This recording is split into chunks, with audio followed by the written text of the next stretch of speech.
Hello students. मैं आपका next topic start करने जा रहा हूँ, that is your acceleration. Previous video में हमने क्या क्या पढ़ा? डिस्टेंस पढ़ा,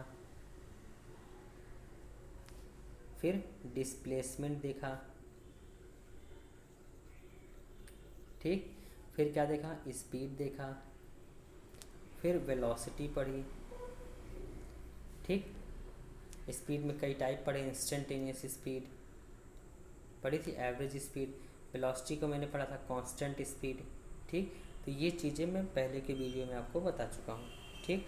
आज हम नई चीज़ की बात करेंगे, दैट इज़ योर एक्सीलरेशन, ठीक। Acceleration, what is acceleration? Acceleration क्या होता है, ठीक। अच्छा, आप अपनी जर्नी यहाँ से स्टार्ट करते हैं, ए पॉइंट से आप अपनी जर्नी स्टार्ट कर रहे हैं, ठीक। आपको बी पॉइंट तक जाना है, ठीक। ए पॉइंट से बी पॉइंट के बीच की जर्नी आपकी ये है, ठीक। आपके बीच में कई सारे पॉइंट हैं, सी, डी और ई, ठीक। अगर आप ए से बी की तरफ मूव करेंगे तो आपका पाथ कैसा? सबसे पहली चीज़ मैं आपको बता दूँ, स्ट्रेट है। कैसा पाथ है? स्ट्रेट पाथ है, ठीक। तो आप किसी स्पीड से जाएंगे, और अगर स्ट्रेट पाथ है तो उसकी एक अपनी यूनिक डायरेक्शन होगी होगी अच्छा, अब क्या हुआ? अब आपको ये करना है, मैं कहता हूँ एक ऑब्जेक्ट है जो 40 किलोमीटर पर सेकेंड, सॉरी पर, आपके पास एक ऑब्जेक्ट है, फिर से मैं स्टार्ट करता हूँ। ए, ये क्या आपका? बी है, बीच में कई सारे पॉइंट आपके सी, डी और क्या हैं? ई है। आप ए से बी की तरफ अपनी जर्नी को स्टार्ट करते हैं, और कितनी स्पीड से? 40 किलोमीटर पर आर की स्पीड से, ठीक। तो ये इस स्पीड से आप रन कर रहे हैं, ठीक।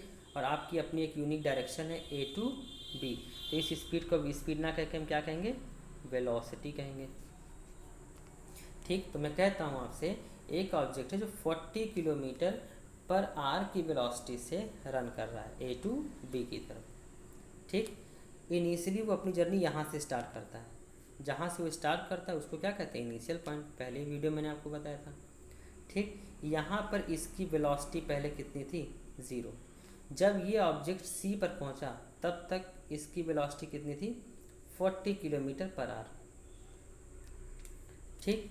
अब सी से जब ये ऑब्जेक्ट डी तक पहुंचा, यहाँ पर स्पीड कितनी हो गई? 60। यहाँ पर स्पीड कितनी हो गई? 80। बी पर स्पीड कितनी हो गई? 10। चलिए, अगर मैं सी टू डी की बात करूँ तो सी पर स्पीड कितनी थी? 40 किलोमीटर पर आवर। मतलब ए से सी के बीच में ऑब्जेक्ट 40 किलोमीटर पर आवर की स्पीड वेलोसिटी से रन करता है, और सी से डी के बीच में इसकी वेलोसिटी चेंज होकर क्या हो जाती है? 40 टू 60। ऐसे ही 60 टू 80 के बीच में इसकी वेलोसिटी चेंज हो रही है, और 80 से 10 के बीच में इसकी वेलोसिटी क्या हो रही है? कम हो रही है। अच्छा, तो इस चीज़ को मैं मार्क कर लेता हूँ। आपके पास यहाँ पर एक सी पॉइंट था, यहाँ पर स्पीड कितनी थी? 40। आपके पास डी पॉइंट था, यहाँ पर स्पीड कितनी थी? 60। ई पॉइंट पर स्पीड कितनी थी? 80। और फाइनली डी पॉइंट, इस पॉइंट पर स्पीड कितनी हो गई इसकी? 10 हो गई, ठीक। इसके पहले वेलोसिटी कितनी थी? 40। अच्छा, जब आप जर्नी आप यहाँ से स्टार्ट करते हैं, ठीक, यहाँ से लेके यहाँ तक के बीच में अगर मैं बात करूँ तो वेलोसिटी कितनी है? 40 है। मतलब ए पॉइंट से सी पॉइंट के बीच में वेलोसिटी में कोई चेंज नहीं है ना।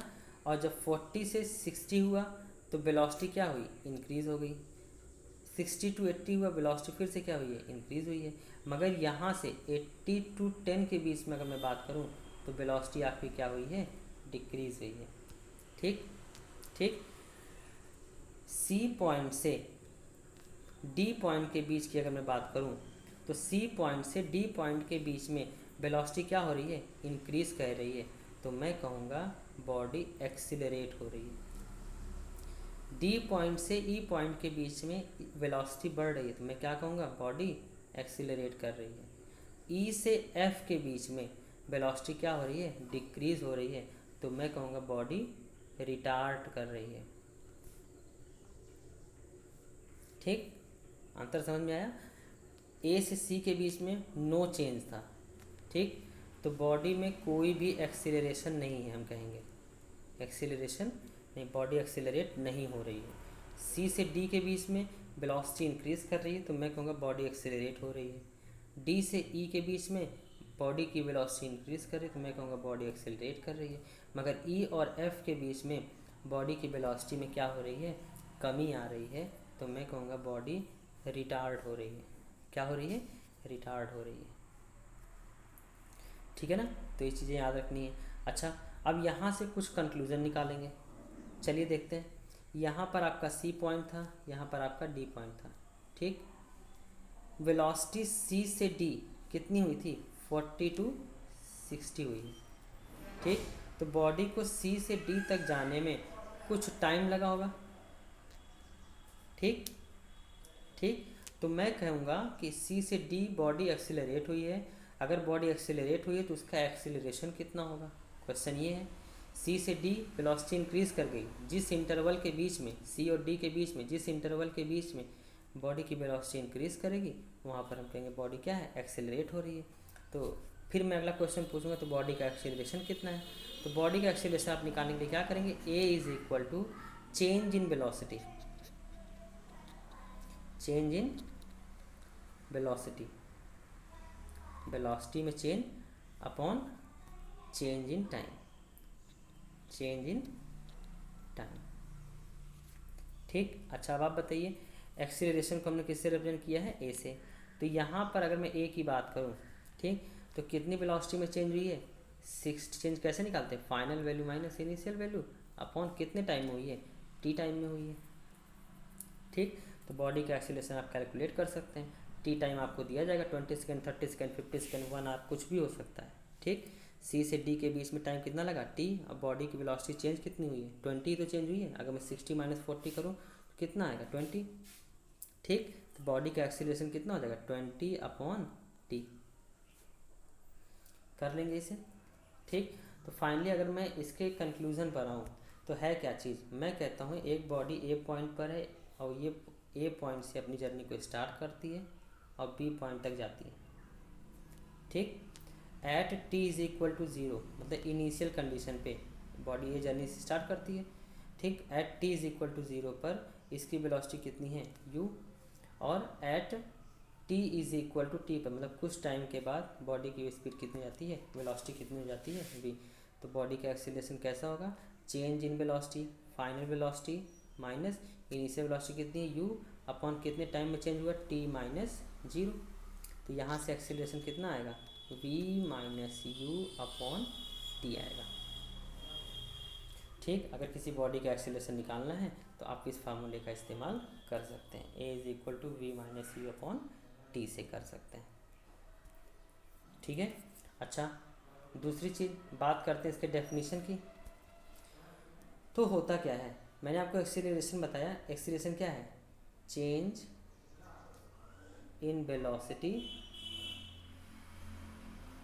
अपॉन चेंज इन टाइम, यही बताया, चेंज इन टाइम। एक्सीलरेशन का मतलब मैंने आपको यही बताया। ठीक, अच्छा अब क्या होगा, देखिए ये आपका क्या है, एक्सीलरेशन। अगर मैं इस चेंज इन टाइम को टी से रिप्रेजेंट कर रहा हूँ और चेंज इन वेलोसिटी को डेल्टा वी से।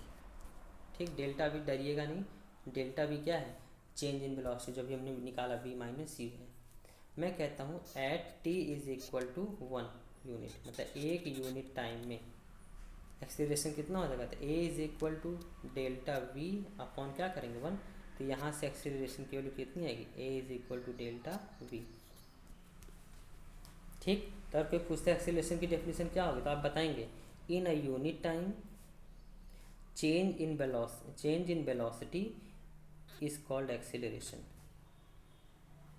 इन यूनिट टाइम मतलब 1 सेकेंड, 2 सेकेंड, 1 सेकेंड, 1 घंटे, 1 हफ्ते, कुछ भी हो सकता है। ठीक, विद इन 1 यूनिट टाइम जितना वेलोसिटी में चेंज आएगा वही क्या होता है, एक्सीलरेशन। ठीक, अच्छा इसकी डेफिनेशन को मैं लिख दे रहा हूँ। इसको एक दूसरे टर्म में भी बात करते हैं, rate of change in velocity is called acceleration. ठीक, rate of change in velocity is called acceleration. ठीक है। अच्छा, दूसरी चीज़, ए इज इक्वल टू, मैंने आपको बताया delta we upon delta T. Delta मतलब क्या है, चेंज इन टाइम और चेंज इन वेलोसिटी। अगर मैं एक्सीलरेशन के यूनिट की बात करूँ तो यूनिट के केस में क्या होगा, वेलोसिटी की यूनिट क्या होती है, मीटर पर सेकेंड। मैंने आपको बताया था टाइम की यूनिट क्या होती है, सेकेंड। इसको जब आप सॉल्व करेंगे तो कितना आएगा, मीटर पर सेकेंड स्क्वायर। इसको ऐसे लिखते हैं, मीटर और सेकेंड की पावर -2, ये ऊपर आए क्या आ जाएगा, -2। तो वेलोसिटी की यूनिट क्या होती है, मीटर पर सेकेंड स्क्वायर। ये क्या है, इसकी MKS यूनिट, तो इसको SI यूनिट भी कह सकते हैं।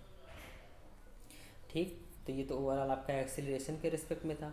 अच्छा, अभी एक चीज़ और बची हुई है, क्या बची थी, बॉडी D से जब E जा रही थी, D से E जा रही थी, तो इसकी वेलोसिटी जो थी या स्पीड जो थी, या मैं कहूँ E to F था, बॉडी E to F जा रही है, E to कहाँ जा रही है, F। यहाँ पर स्पीड कितनी थी, 80, यहाँ पर लास्ट में स्पीड कितनी हो गई थी, 10। तो इस E और F के इंटरवल में वेलोसिटी में क्या हो रहा है, कमी आ रही है। तो यहाँ पर अगर मैं चेंज निकालूँ तो चेंज कैसे निकालेंगे, final value minus initial value. Final value कितनी है, 10, इनिशियल वैल्यू कितनी है, 8। मैं कहता हूँ टी टाइम में इसकी वेलोसिटी 82 क्या हो जाती है, 10। तो 10 माइनस 80 अपॉन कितना हो गया, टी। इसको जब आप सॉल्व करेंगे तो एक्सीलरेशन की वैल्यू नेगेटिव आएगी। ठीक, अगर एक्सीलरेशन नेगेटिव है तो हम कहते हैं बॉडी क्या कर रही है, रिटार्ड कर रही है। ठीक, इसी को कहते हैं रिटार्डेशन। क्या कहते हैं, रिटार्डेशन, रिटार्डेशन। ठीक, रिटार्डेशन एक तरह का एक्सीलरेशन ही है, बस ये नेगेटिव साइन होल्ड करता है। नेगेटिव साइन ये दिखाता है कि वेलोसिटी में क्या हो रही है, कमी आ रही है। रिटार्डेशन टर्म हमेशा बताएगा आपको वेलोसिटी में क्या आ रही है, कमी आ रही है। और एक्सीलरेशन की अगर बात करेगा तो वेलोसिटी हमेशा क्या कर रही है, इंक्रीज़ कर रही है। ठीक है ना, इतनी चीज़ें याद रहेंगी। दूसरे टर्म की बात करते हैं। मैंने आपको इसकी यूनिट बताया। ठीक, यूनिट मैंने क्या बताया, मीटर पर सेकेंड स्क्वायर। ठीक, अब मैं बात करता हूँ कैसी क्वांटिटी है, तो एक्सीलरेशन जो है वो वेक्टर क्वांटिटी है। कैसी क्वांटिटी है, वेक्टर क्वांटिटी। इसमें आपकी डायरेक्शन भी होगी, ठीक, और साथ ही साथ इसकी वैल्यू भी होगी।